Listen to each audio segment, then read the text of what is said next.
अब मैं बताऊंगा प्रश्नावली 2.2 10th क्लास की है, जो अभाज्य गुणनखंडों के गुणनफल के रूप में व्यक्त करना है।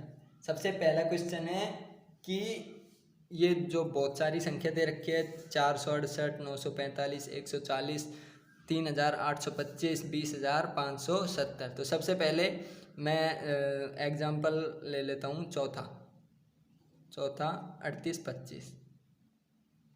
ठीक है, अब इसको अभाज्य गुणनखंड गुणनफल के रूप में व्यक्त करना है। तो सबसे पहले तो हमें करना है इसके अभाज्य गुणनखंड। ठीक है, तो इसके 38, 25 के अभाज्य गुणनखंड करेंगे। सबसे पहले तो देखो इसमें 2 का भाग जा रहा है, नहीं जा रहा, तो 3 का देंगे। 3, अब 3 को कैसे देंगे? 3 इनके रूल है जो मैंने बता दिया, ऊपर आई बटन पे क्लिक करके कर लेना या नीचे डिस्क्रिप्शन में भी लिंक मिल जाएगा। ठीक है, तो अब देखो 3 का 5, 2, 7, 7 और 8 15, 15, 3 18, 18 में 3 का पूरा पूरा भाग जा रहा है, यानी कि इसमें 3 का पूरा पूरा भाग जाएगा, 3 दे देंगे। ठीक है, अब 12 तिया 36, 2 बच गया, 7 तिया 21, 1 बच गया, 5 तिया 15। ऐसे ही करेंगे हम वापस 3, कितना 4 तिया 12, 25 तिया 75 जाएगा 5, फिर जाएगा 5, यानी कि 8 पंजे 40 और 5 25, फिर जाएगा 5, 17 पंजे 85, फिर जाएगा 17। 17 का भाज्य संख्या है, इसलिए 17 में सिर्फ 17 का ही भाग जाएगा। तो अब इसको कर देंगे गुणनखंडों के गुणनफल के रूप में, यानी कि 38, 25 बराबर 3 गुणा 3 गुणा 5 गुणा 5 गुणा 17। ये हो गया हमारा फर्स्ट क्वेश्चन सॉल्व। अब करेंगे दूसरा क्वेश्चन। दूसरा क्वेश्चन है पूर्णांकों के निम्नलिखित युग्मों का एचसीएफ तथा एलसीएम ज्ञात कीजिए और उत्तर की जांच भी करनी है। तो क्वेश्चन ले लिया सेकंड वाला 336 और 54। इसके करने एचसीएफ एलसीएम ज्ञात करने हैं। सबसे पहले एचसीएफ एलसीएम ज्ञात करने के लिए हमें इसके फैक्टर करने होंगे, 336 के फैक्टर और 54 के फैक्टर। अब बोल दिया यूक्लिड विभाजन प्रमेय कैसे करो, तो वो भाग विधि मैंने लास्ट वीडियो में बता दी। अब देखो 336 में 2 का भाग जा रहा है तो 168, फिर 2 84, फिर 2 42, फिर 2 21, 3 7, 7 1, 2 27, 3 9, 3 3, 3 1। जब तक 1 ना आए जब तक रुकना नहीं है। ठीक है, अब देखो 336 हो गया, इधर हो गया 336, 2 गुणा 2 गुणा 2 3 बार हो गया, और फिर 4 बार, फिर 3, फिर 7, यानी कि 2 की पावर कितनी है? 1 2 3 4, 2 की पावर 4 गुणा 3 की पावर 1, 7 की पावर 1। अब करो 54 के हो गए 2 गुणा 3, इधर कर लो 2 की पावर 1, 3 की पावर 3, 1 2 3। ठीक है, इधर 3 गुणा 3, 3 की पावर 3। ठीक है, अब करेंगे हम एचसीएफ याद करेंगे। तो एचसीएफ के लिए एचसीएफ होना चाहिए, इसमें कॉमन कितनी संख्या? देखो दोनों में 2 कॉमन है, तो इधर लिख लेंगे 2, इधर 2 नहीं है तो 2 को तो छोड़ो। अब आ गया 3 पर, 3 3, 7 है, इसमें 7 नहीं है। अब देखो 2 और 3 2 ही कॉमन है इसमें, और है नहीं, तो एचसीएफ हो गया हमारा 6, सीधा सा फंडा है। अब करेंगे हम एलसीएम है कि जो भी दे रखे हैं, जैसे 2 दे रखा है, 2 3 दे रखा है, 7 दे रखा है, तो इन सबको लिख लो 2 3 7, 3 ही है यहाँ पर। देखो 2 है, 3 है, 7 है, इसमें 2 है, 3 है। ठीक है, दोनों में होना चाहिए, चाहे इसमें 5 होते 5 को भी लिखेंगे, 4 हो 4 को भी लिखेंगे, दोनों में। ठीक है, अब 2 के ऊपर हाईएस्ट पावर कितनी है? इसमें 4 है, इसमें 1 है, तो हाईएस्ट कितनी है? 4, तो 4 लिख लेंगे। 3 में हाईएस्ट पावर कितनी है? इसमें 1 है, इसमें 3 है, तो 3 लिख लेंगे। 7 में ऊपर 1 है। अब करेंगे हम इसको गुणा, 2 की पावर 4 का मतलब 16, 3 की पावर 3 का मतलब 27 और 7। अब इसको सोल्व करेंगे 3024। अब करेंगे उत्तर की जांच। तो उत्तर की जांच का एक फॉर्मूला है गुणांकों का गुणनफल, इधर कर लेंगे इसको, गुणांकों का गुणनफल बराबर HCF गुणा LCM। ऊपर क्वेश्चन में भी दे रखा है ये फॉर्मूला, ठीक है। HCF गुणा LCM।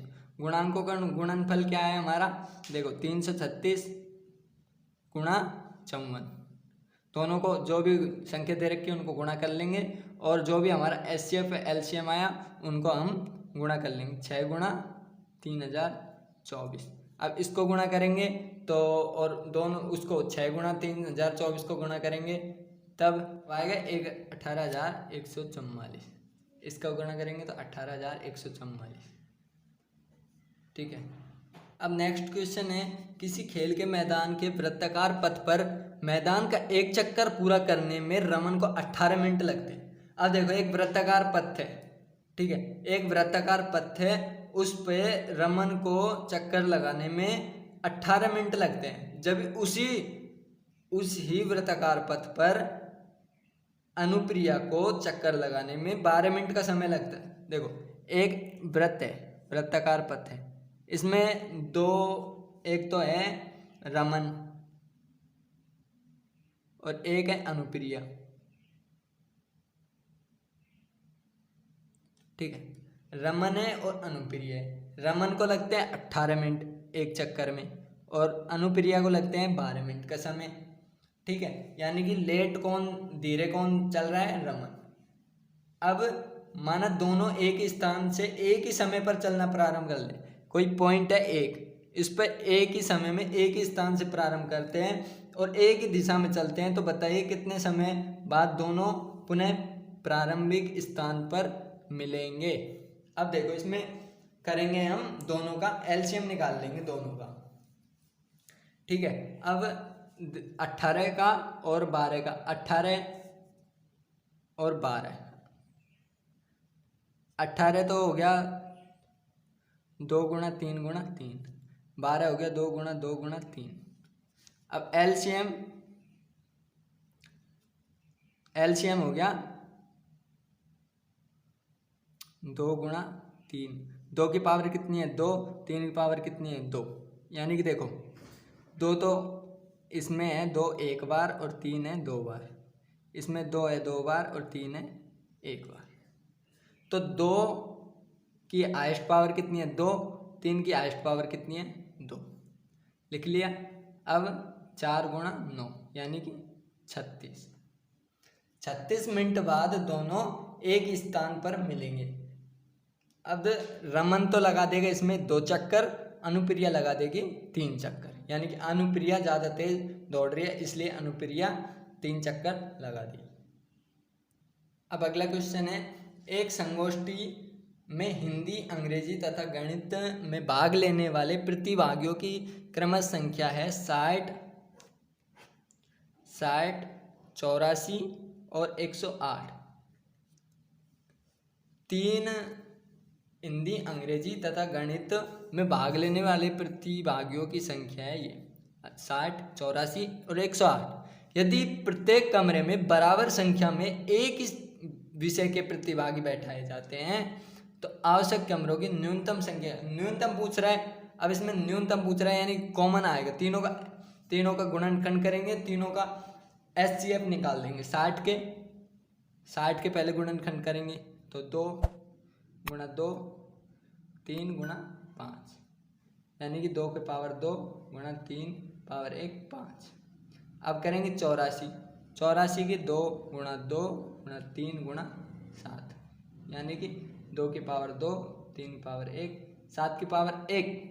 अब करेंगे 108 के हो गए 2 गुणा 2 गुणा 3 गुणा 3 गुणा 3, 2 की पावर 2, 3 की पावर 3।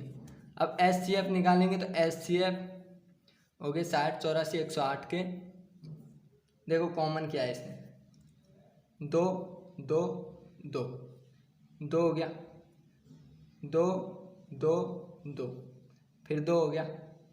अब 3 3 3 3 हो गया। अब 5 इसमें नहीं है, इसमें अब देखो यही है तीनों में कॉमन, ठीक है। 3 दूनी 6 दूनी 12, यानी कि तीनों का HCF तो आ गया 12, यानी कि प्रत्येक कमरे में 12 प्रत्याशियों को बैठाया जा सकता है। तो अब कमरों की संख्या ज्ञात करनी है हम, तो आवश्यक कमरों की संख्या, आवश्यक कमरों